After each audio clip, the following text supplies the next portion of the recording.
Bienvenue sur Teach, votre nouvelle émission d'enseignement et de maturité spirituelle. Ce programme a été conçu pour vous permettre de devenir des véritables disciples de Jésus-Christ.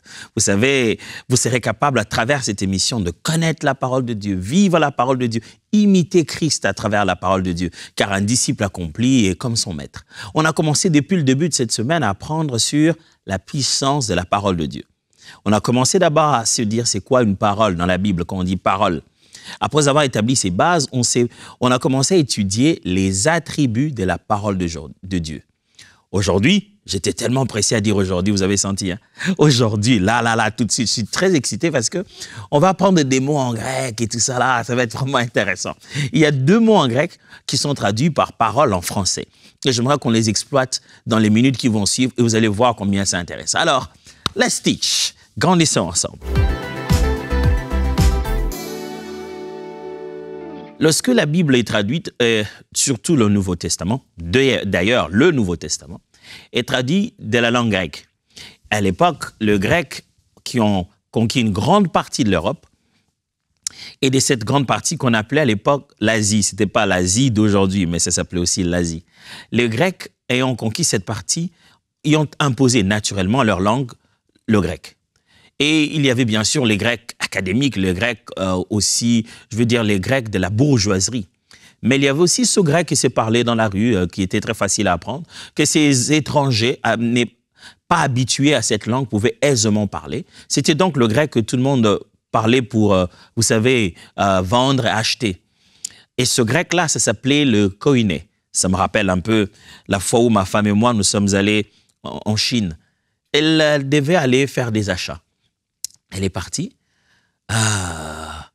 J'ai vu qu'elle a pris du temps. Elle expliquait des choses. Et puis, après, quand elle revient, j'ai dit, depuis quand tu parles mandarin? Elle m'a dit, ouais, mais j'ai réussi à acheter. On s'est bien compris. J'ai dit, vous vous êtes compris comment? Elle dit, c'est simple, on n'a pas besoin de parler la même langue. On prend la calculette, on met au milieu de nous tous. Lui, moi, je tape un prix, les chiffres, et puis lui, s'il est d'accord, il accepte. S'il n'est pas d'accord, il dit non. Il tape un autre prix. Et moi, je dis 10. Et on a passé non, jusqu'à yes, en utilisant la calculette. La langue qui était parlée à l'époque pour le commerce, c'était le koiné, le grec koiné, la langue, le grec courant que tout le monde utilisait. Et c'est de là que les auteurs bibliques ont écrit parce que eux-mêmes, le grec n'était pas leur langue maternelle. C'était une langue qu'ils ont appris. Et donc, ils communiquent à travers cette langue parce que la grande partie des gens à cette époque comprennent la langue appelée le grec, le koiné. Du coup, dans le Nouveau Testament, vous trouvez Jésus parler grec, vous trouvez les apôtres écrire en grec. Et lorsque les mots sont traduits dans notre langue, le français, on utilise le contexte pour pouvoir faire paraître l'idée. Mais dans la traduction, de fois, il y a un mot qui existe, mais dans une autre langue, pour dire la même chose, on n'utilise pas le mot. C'est ce qui fait que quelquefois, vous entendrez un prédicateur vous dire, dans les textes originaux, ici, il y a le mot tel, parce que dans votre langue, ce mot-là n'apparaît pas. Pourquoi? Parce que l'expression ne dit pas la même chose. Vous savez, on a des expressions. Quelqu'un dit « je donne ma langue au chat ». Chez moi, dans ma langue à moi, on ne donne pas sa langue au chat. Là, il y a une autre expression pour dire ça. Vous voyez, on dit plutôt, l'expression dit « je donne plutôt ma tête à couper » dans un autre sens. Alors, un mot peut paraître ou pas quand on est en train de traduire, mais l'idée est là. Nous allons faire la chasse à ces 2 mots. Lorsqu'on dit « parole » très souvent dans la Bible, on a tendance à dire ces 2 mots en grec dans le Nouveau Testament. Le premier mot, c'est le mot « logos ». Et le deuxième mot, c'est le mot « rhéma ». Logos, c'est simplement on va le prendre ici, ce mot-là, logos, comme la parole de Dieu, comme base de sa pensée et de sa volonté pour nous. Le mot logos est traduit par parole, mais c'est aussi la pensée pour logique, mais c'est aussi la pensée pour l'élément de base d'une réflexion ou d'une pensée ou d'une phrase. Vous vous souvenez, moi, mon professeur de français n'arrêtait pas de nous répéter ça. Phrase. La phrase est faite. Sujet, verbe, complément. Sujet, verbe, complément. sujet, base et complément. C'est pour cette raison, dans certaines traductions, par exemple, vous voyez le texte de Jean chapitre 1, verset 1, là où il est écrit « Au commencement était la parole ». Certaines traductions, vous verrez que c'est écrit « Au commencement était le Verbe ». Et le Verbe était avec Dieu. Pourquoi on dit le mot verbe? Parce que le verbe est la base d'une phrase. C'est à travers le verbe que la phrase prend sens. Et c'est ça l'idée du mot logos ici. L'élément central de la pensée qui donne un sens à cette idée-là. S'il y a une volonté, elle s'exprime à travers ce verbe et c'est ce qui donne un sens à cela. Et quand on étudie la Bible, et tout à l'heure, on va utiliser le mot logos dans l'idée de parler de la pensée de Dieu, la base de sa pensée, qui se retrouve être écrite, qui se retrouve être déjà exprimée et disponible. Mais il y a l'autre mot, rhéma. Ces deux mots, lorsque vous lisez la Bible, viennent de fois de façon interchangeable, mais ils sont juste différents. Quand on dit rhéma, en grec, c'est pour dire une parole prononcée actuellement. C'est donc rhéma est la parole qui sort actuellement de la bouche de Dieu. Rhéma a l'idée de maintenant, tout de suite. Ce qui se dit là, qui sort de la bouche. Et très souvent, vous verrez le mot sortir de la bouche qui s'attache à ce mot, la parole. Donc, c'est ce que je dis tout de suite, là, maintenant, à ce moment. Pendant qu'un logos peut être exprimé bien avant, écrit, peut être dans un document, parce que c'est la base de ma pensée. Mais le rhéma, c'est ce que je répète maintenant, tout de suite. Tout de suite, au moment où je parle. Alors, donc, vous aurez tendance ici à comprendre que l'un voudra dire parole de Dieu dans l'idée des Écritures, c'est comme ça qu'on va les utiliser. Parole de Dieu, logos, pour dire la pensée de Dieu déjà révélée dans la parole de Dieu, dans les Écritures. Et l'autre voudra dire la révélation de Dieu, le fait que Dieu nous parle maintenant. Alors, le fait que Dieu nous parle maintenant et le fait que Dieu ait déjà parlé et que c'est dans sa parole, dans ses écrits, quelle en est la relation? Premièrement, vous devez savoir que logos et rhéma viennent de la même source. Que ce soit la parole écrite, que ce soit la révélation que Dieu peut te donner maintenant, c'est censé venir du même Dieu, de la même source. Ésaïe 55, le verset 11 le dit. Ésaïe 55, le verset 11 le dit. Ainsi en est-il de ma parole qui sort de ma bouche. Là, vous voyez, on est dans quelle idée? Dans l'idée de rhéma. Bien sûr, ça, c'est en hébreu. On ne verrait pas le mot rhéma. Mais qui sort de ma bouche. Elle ne retourne point à moi sans effet, sans avoir exécuté ma volonté et accompli mes desseins. Hébreu 1, 2. Après avoir autrefois, à plusieurs reprises et de plusieurs manières, parlé à nos pères par les prophètes, Dieu, dans ces derniers temps, nous a parlé par le Fils, qu'il a établi héritier de toutes choses, par lesquelles il a aussi créé le monde. Dieu a parlé, une parole qui sort de sa bouche, qui ne lui revient jamais sans avoir accompli son dessein. Dieu a parlé par Christ, Jésus, l'Évangile, qui devient la base de notre foi. Donc, une révélation, quelle qu'elle soit, un songe ou quoi que ce soit, si tu viens me dire Dieu t'a parlé, il faudrait que ce soit le Dieu de la Bible. Parce que la Bible est la révélation que Dieu te donnerait maintenant. Le logos et le rhéma ont même source. Vous devez aussi savoir une deuxième chose dans la relation de ces deux verbes, c'est que tout rhéma vient du logos.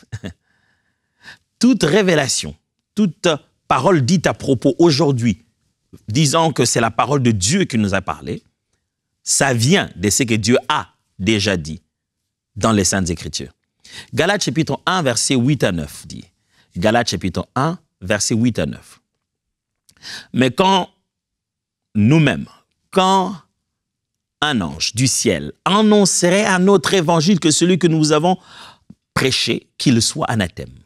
Nous l'avons dit précédemment, et je le répète à cette heure, si quelqu'un vous annonce un autre évangile que celui que vous avez reçu, qu'il soit anathème. Paul dit, la parole est déjà prêchée, la vérité est déjà là. Même si vous voyez un ange vous apparaître, même si vous voyez une révélation, je ne sais pas moi quoi, sachez-le bien que ce qui est écrit, ce qui a déjà été prêché, l'évangile qui a été donné, c'est cela la vérité. Il le prévient parce que le diable peut bien sûr se transformer en ange de lumière. Aucune révélation, toute révélation en fait, tout rhéma vient du Logos. Aujourd'hui, même si je devrais te donner une parole si précise qui concerne ta vie, à toi seulement, je te dis, Dieu m'a parlé, voici la parole du Seigneur. Cette parole-là, si nous rentrons dans la Bible, nous allons nous rendre compte qu'elle est vraie à travers les Écritures, qu'elle y est d'une certaine manière. Troisième relation entre ces deux mots, le dernier point que j'aimerais toucher sur la relation entre le mot Rhéma et Logos, c'est qu'aucun Rhéma n'est contraire au Logos. Je ne fais que renforcer la même idée en fait. Aucun Rhéma n'est contraire au Logos. Jean chapitre 5, versets 46 à 47. Jean 5, 46 à 47. Car si vous croyez Moïse, vous me croirez aussi, parce qu'il a écrit à mon sujet. Mais si vous ne croyez pas à ses écrits, comment croirez-vous à mes paroles? Il dit, si vous croyez Moïse, vous dites que vous croyez à Moïse, mais si vous croyez Moïse, vous aurez dû croire à moi aussi, parce que c'est de moi qu'il a écrit. Mais si vous ne croyez pas à ses écrits, comment vous croirez à mes paroles? Là, littéralement, Jésus utilise le mot Rhéma. Il dit, si vous ne croyez pas au gramma de Moïse, comment allez-vous croire à mes Rhéma? Là, le mot, ce n'est pas logos, le mot gramma peut dire des écrits, les écrits de Moïse. Si vous ne croyez pas à ce que Moïse a écrit, comment pouvez-vous croire à ce que moi, je suis en train de vous dire maintenant? Aucun Rhéma n'est contraire au logos. Moïse l'a écrit, même Christ ne vient pas pour l'échanger. Il dit, ce que je dis est authentifié par ce qui est écrit. C'est parce que Moïse avait déjà écrit.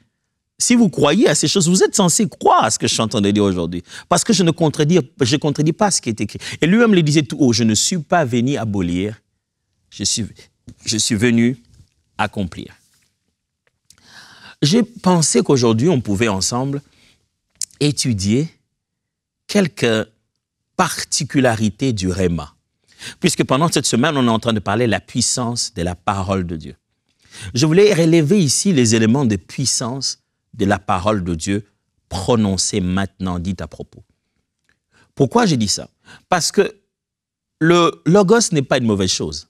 Des fois, quand on parle de logos et de Rhéma, les gens finissent par avoir l'impression que logos, c'est rien, c'est Rhéma qui est grand. Non, le Rhéma, c'est juste le fait de répéter le logos maintenant. C'est juste actualiser la parole. C'est prendre ma Bible et dire « L'Éternel est mon berger, je ne manquerai de rien ». En disant « mon berger », je commence à parler du berger des Atom Sumbuma que je suis.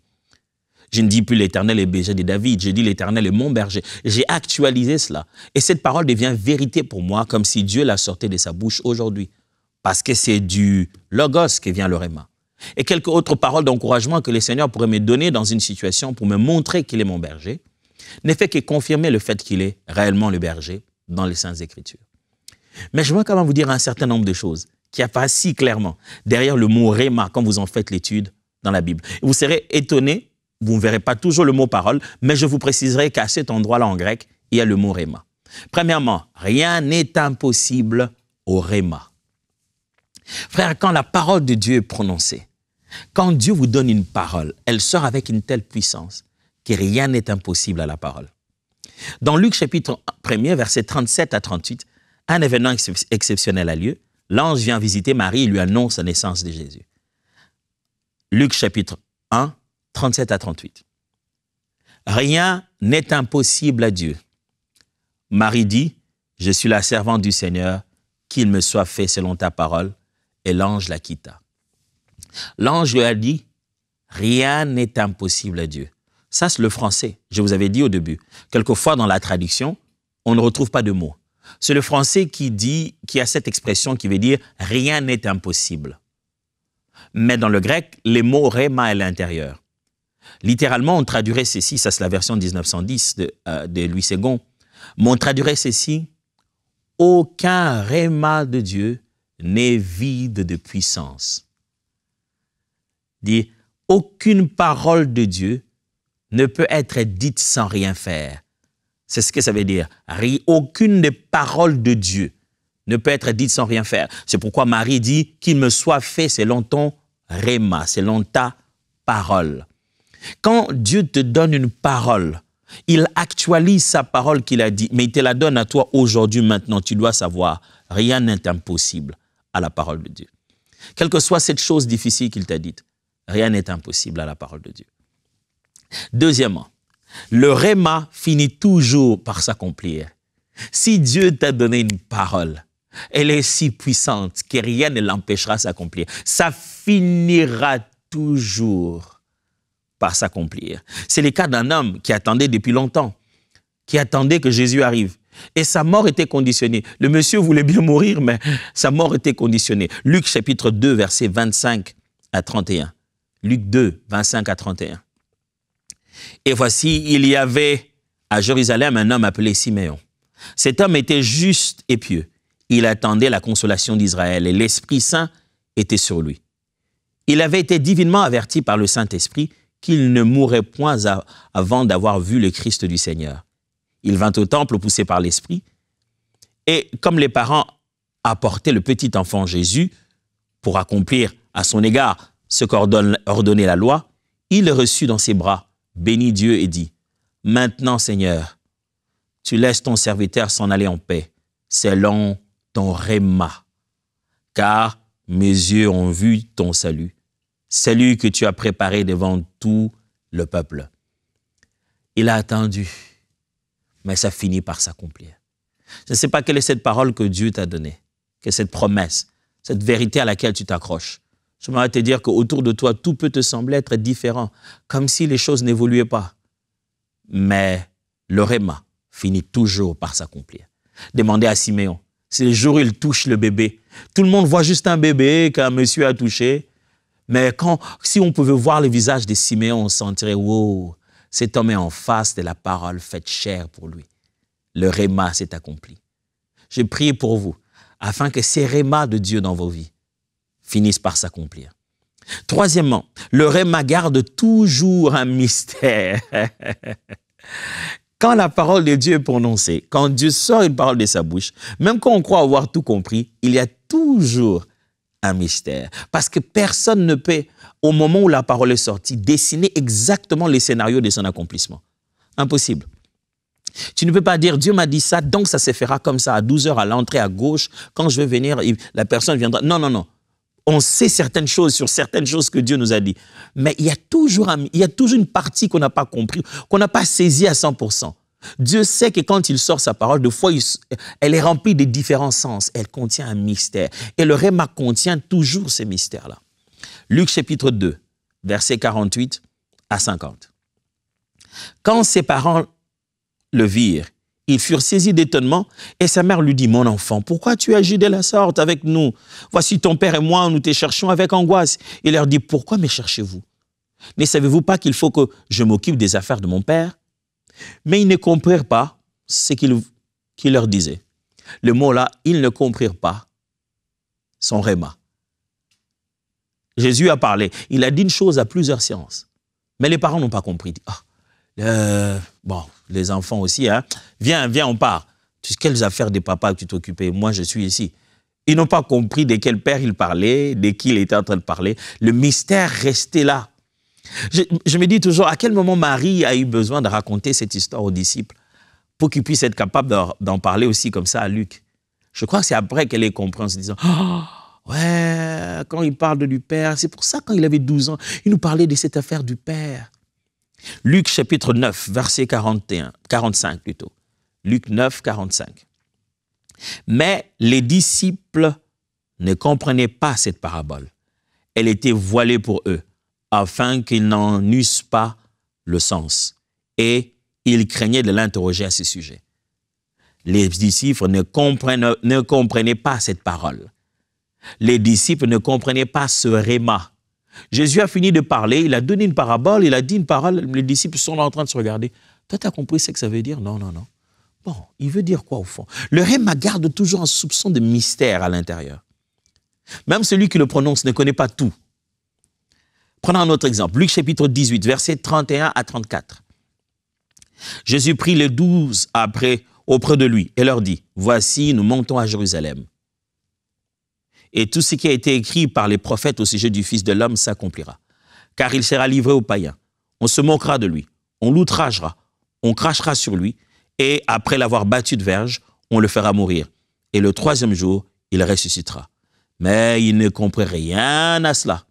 C'était pour eux un langage caché, des paroles dont ils ne connaissaient pas le sens. Des rémas dont tu ne connaissais pas le sens. Le réma de Dieu, quand il vient, il y a toujours un mystère derrière. Troisièmement, le réma est un argument des puissantes sagesses. Souvenez-vous, cette semaine, on est en train juste de célébrer la puissance de la parole de Dieu. Et la parole de Dieu, quand elle était donnée à propos, quand elle t'a inspiré maintenant pour dire maintenant les choses que Dieu dit. Quand tu sors ça sort comme une arme puissante pendant un argument, pendant un débat. Quand tu ne sais quoi dire, dis ce que Dieu t'a mis à cœur. Ici, dans Luc chapitre 10, versets 23-26, la Bible dit, Jésus, apercevant leur ruse, leur répondit, « Montre-moi un denier. De qui porte-t-il l'effigie et l'inscription? » « Des César, répondirent-ils. Alors, il leur dit, « Rendez donc à César ce qui est à César, et à Dieu ce qui est à Dieu. » Il ne peut rien répondre dans ces rémas devant le peuple, mais étonnés de sa réponse, ils gardèrent le silence. Wow! Jésus a sorti des paroles d'une sagesse incroyable et puissante. Ils sont venus le tenter en disant, est-ce qu'on est obligé de payer l'impôt ou pas? Tu sais, ce n'est pas n'importe quel sujet. Hein. Ce sujet-là, tu l'abordes, c'est pas aujourd'hui, ça a commencé les politiquement corrects et incorrects. Le fait qu'on ait les yeux sur toute personne qui a une certaine notoriété sur des sujets qui concernent la politique et l'État. Chaque fois que quelqu'un s'élève et draine de foule et qu'il doit parler d'un certain message, que tout le monde le suit, le monde a toujours tendance à le tenter sur des sujets d'actualité et de position politique. Et on vient dire à Jésus, qu'est-ce que tu penses du sujet de l'impôt? On paye ou pas? Il fallait qu'il leur sorte une parole. Vous savez, Jésus lui-même l'a dit, ne craignez pas quand vous serez devant des tribunaux. Ne vous posez pas la question, qu'est-ce que vous direz? Ce que vous direz vous sera communiqué à l'instant. Ça, à l'instant là, c'est ça le réma. Et à ce moment-là, Jésus a un réma. Il dit, quelqu'un peut me donner un denier ici? On le lui donne, il dit, quel est le visage qu'il y a dessus? Tout le monde crie, de César. Écoutez sa réponse. Rendez à César ce qui est à César, et à Dieu ce qui est à Dieu. Il a fini. Et tout le monde s'est dit, wow, fallait y penser, le monsieur, waouh, il est trop bon, quelle sagesse. Je prie Dieu qu'il mette toujours dans votre bouche la sagesse nécessaire, même dans les cas les plus difficiles. Et quand vous avez à ouvrir votre bouche, que vous sortiez le réma de l'Éternel. Cinquièmement, le réma caractérise un vrai envoyé de Dieu. Dans Jean chapitre 3, verset 33 à 34, il est dit ce qui suit. Celui qui a reçu son témoignage a certifié que Dieu est vrai. Car celui que Dieu a envoyé dit les paroles de Dieu, parce que Dieu ne lui donne pas l'esprit avec mes yeux. Jésus parle de lui-même. Mais il dit que celui que Dieu a envoyé, il parle des paroles de Dieu. Comment on reconnaît que cette personne est un véritable envoyé de Dieu? Il donne des rémas. La pensée de Dieu pour maintenant et tout de suite. J'ai entendu beaucoup de gens raconter beaucoup de vieilles expériences. Si vous voulez reconnaître quelqu'un qui n'a plus de temps dans la présence de Dieu, il parlera beaucoup des choses qui lui sont arrivées très loin dans le temps. Il n'a plus de témoignages actuels. Il dit beaucoup de quand on était lorsque nous fûmes. Aujourd'hui, il n'a rien à dire parce qu'il n'a plus le temps. Il ne passe plus le temps dans la présence de Dieu. Et quand vous voulez reconnaître un envoyé de Dieu, quand il sort une parole de Dieu, on dit comme parole pas d'un homme. Dieu a parlé dans sa bouche. C'est Dieu qui a envoyé cet homme. Sixièmement, le réma produit la foi. Le réma produit la foi. Je vais vous lire encore Romains 10, 17, je l'ai tellement lu. Romains 10, 17, ainsi la foi vient de ce qu'on entend, et ce qu'on entend vient du réma de Christ. C'est ça le mot là-bas. La parole de Christ veut dire la prédication, le message qu'on t'annonce tout de suite, actuellement, ce que l'on dit de Christ, maintenant. Frère, je ne sais pas si vous avez un réma. Parlons un peu de cette campagne dans laquelle nous sommes avec MCI. Est-ce que vous avez reçu un réma de Dieu à ce sujet? Une parole de Dieu qui, dans votre cœur, vous dit « Dieu m'a convaincu de donner. Généralement, quand Dieu met un réma dans notre cœur, il est tout aussi simple que ça. Mais je prie que vous puissiez contribuer à cette campagne avec une parole, un réma de Dieu. Et je prie que cette parole soit ce qui va produire la foi dans votre cœur. Dieu peut vous donner lui-même des raisons. Il vous dit, pour ce pourquoi tu me demandes, ce pourquoi tu pries, pour le sujet que tu as, voilà une opportunité. Commence à contribuer dans cette campagne. C'est ça ton réma. C'est ta parole, c'est ta petite parole qui va tout changer. Cette campagne peut être aussi simple comme vous la voyez, mais peut être source de beaucoup de bénédictions pour plusieurs. C'est peut-être pour quelqu'un exactement ce qu'il lui fallait, pour qu'il pose ce pas de foi. À MCI, on est conscient qu'on est en train de poser un grand pas de foi. On veut le poser avec des hommes de foi. Nous, on a reçu ce réma. Est-ce que vous voulez vous joindre à nous en saisissant cette parole? 20 000 partenaires mensuels. Chaque mois, 35 000 €. Vous contribuez ensemble avec nous et on fait ce pas de foi parce que Dieu ne manque jamais. Prenez cet engagement aujourd'hui déjà à travers ce coordonnées et peut-être que c'est le réma dont vous avez besoin. Je me souviens une fois, une dame est venue me voir en me disant qu'elle avait des problèmes de conception, qu'elle n'arrivait pas à accoucher. On a pris le temps de prier, on a prié ensemble et pendant que je priais, le Seigneur a mis une parole pour moi. Je suis venu lui dire, écoute, voilà, Dieu m'a demandé que tu fasses telle chose. Ça n'avait rien à voir avec concevoir. C'était servir Dieu à l'église.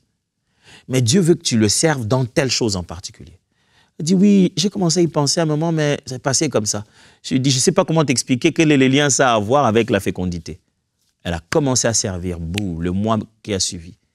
Elle a eu son bébé. Elle est mère d'un joli garçon aujourd'hui. Le réma produit la foi. Juste une pensée que Dieu a donnée clairement. Ça, c'est suffisant pour produire la foi. Peut-être que cette campagne, c'est votre réma. Attachez-vous à ça et vous verrez que rien n'est impossible à celui qui croit. En finissant aujourd'hui, parlons du fait que le réma est une arme spirituelle. Éphésiens chapitre 6, verset 17. Prenez aussi le casque du salut et l'épée de l'esprit qui est la parole de Dieu. Le mot parole de Dieu là-bas, c'est le réma de Dieu. Et Paul est en train de dire dans le livre d'Éphésiens, il montre les armes spirituelles. Et il dit que notre seule arme offensive, c'est l'épée de l'esprit. L'épée que donne l'esprit. Et cette épée-là, qu'est-ce que l'esprit te donne comme épée? Un réma de Dieu. Dans le combat spirituel, ce n'est pas une question de faire juste des répétitions. On ne se bat pas en faisant des répétitions avec l'adversaire. On attend jusqu'à ce que Dieu nous dise, frappe à gauche. Une parole de Dieu qui dit, lève-toi à minuit. Une parole de Dieu qui dit, c'est le moment de prier. Une parole de Dieu qui dit, prends plutôt tout ce que tu as, donne aux pauvres. Mais lorsque Dieu te donne la stratégie secrète pour gagner la bataille, c'est à travers un réma qui te le donne. Je crois que vous avez pris plaisir à écouter ces mots en grec, n'est-ce pas? Logos, réma. Et j'espère que ça nous a aidés tous à comprendre toute cette dimension de la parole de Dieu actualisée maintenant pour nous. Autant de puissance est là. Je vous donne rendez-vous demain déjà pour que nous puissions continuer le grand thème qu'on a commencé cette semaine autour de la puissance de la parole de Dieu. Pour l'instant, je vous dis au revoir. Let's teach. Grandissons ensemble.